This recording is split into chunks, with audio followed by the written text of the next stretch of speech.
নমস্কার বন্ধুরা, চৈতি সিম্পল কিচেনে সবাইকে স্বাগত। আশা করি তোমরা সবাই খুব ভালো আছো, আর আমিও ভালো আছি।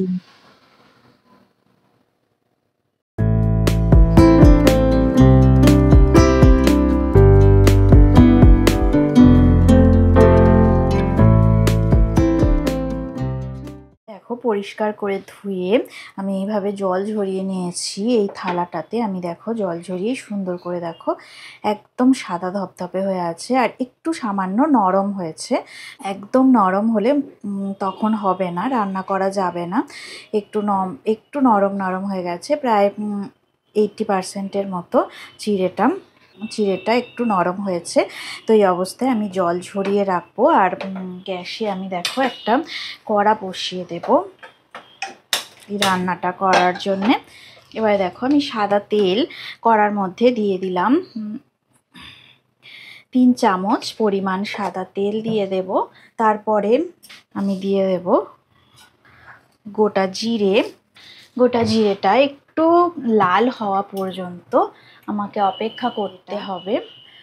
তেলটা দেখো হালকা গরম হচ্ছে, এবার আর একটু গরম হয়ে গেলে যখন একদম লাল হয়ে যাবে, শুকনো লঙ্কাটাও একটু কালো কালো হয়ে যাবে, মানে ভাজা হয়ে যাবে শুকনো লঙ্কা, তখন দেখো আমি এইভাবে কেটে নিয়েছি। আমি এইভাবে সরু সরু করে কেটে নিয়েছি একটা ছোট্ট আলু আর একটা মিডিয়াম সাইজের গাজর। এইভাবে টুকরো করে আমি কেটে নিয়েছিলাম।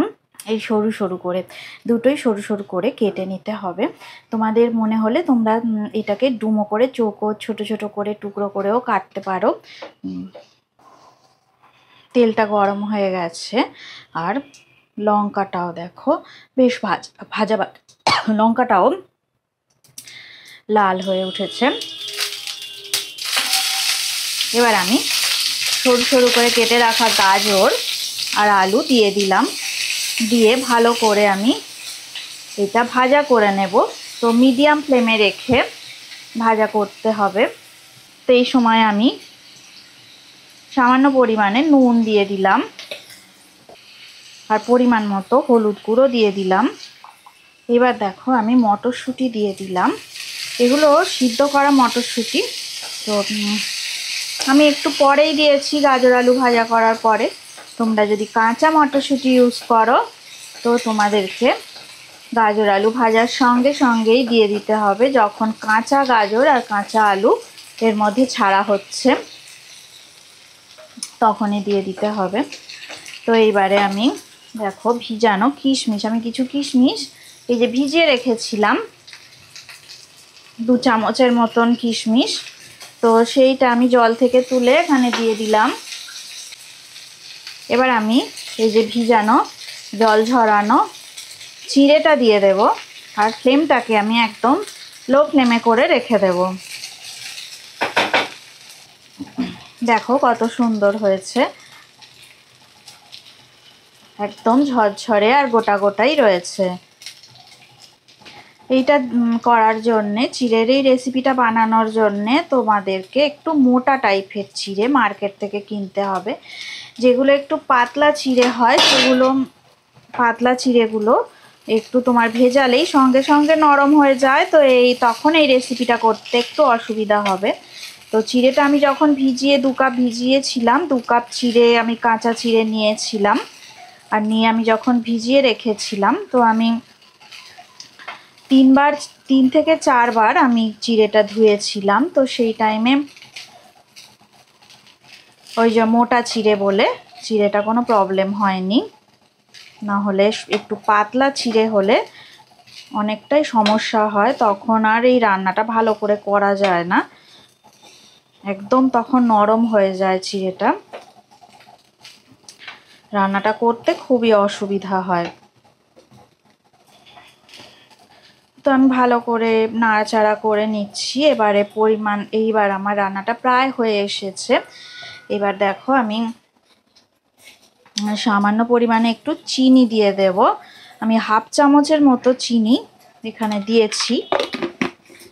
যারা আরও মিষ্টি বেশি পছন্দ করে তারা আরও বেশি চিনি দিতে পারে, 1 চামচ চিনিও দেওয়া যেতে পারে।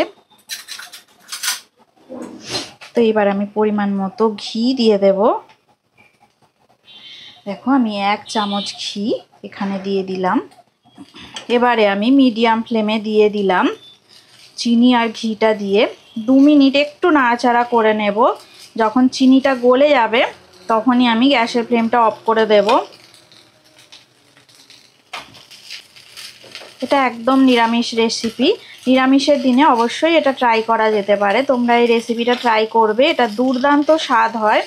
এটা বিকেলের জল খাবারেও খাওয়া যেতে পারে, আর সকালবেলার হেলদি ব্রেকফাস্ট হিসাবেও এটা খাওয়া যেতে পারে। তো দেখো এবার আমি গ্যাসের ফ্লেমটা একদম অফ করে দিলাম। তো রান্নাটা একদম রেডি হয়ে গেছে। এবারে আমি উপর থেকে কিছু বাদাম দিয়ে দেব। যখন গার্নিশিং করব, সাজাবো, তখন আমি উপর থেকে বাদাম দিয়ে দেব। এবারে একদম হয়ে গেছে রেসিপিটা। এবার আমি সার্ভ করে দেব।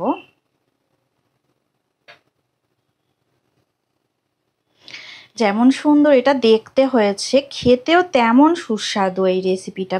তোমরা অবশ্যই বাড়িতে একবার ট্রাই করে দেখবে।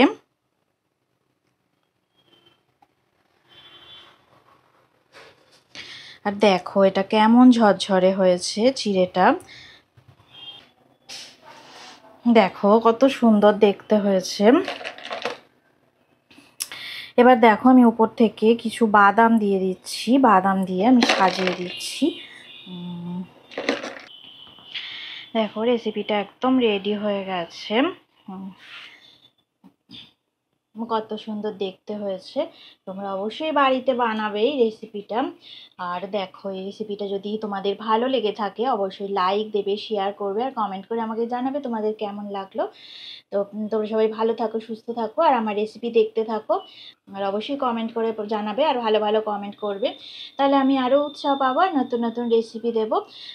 তো আজকের মতো টাটা। পরের ব্লগে তোমাদের সঙ্গে নিশ্চয়ই দেখা হবে। আর তার মধ্যে তোমরা আমার রেসিপি দেখতে থাকো আর সুস্থ সবল থাকো। আজকের মতো টাটা। পরের ব্লগে আবার তোমাদের সঙ্গে দেখা হবে।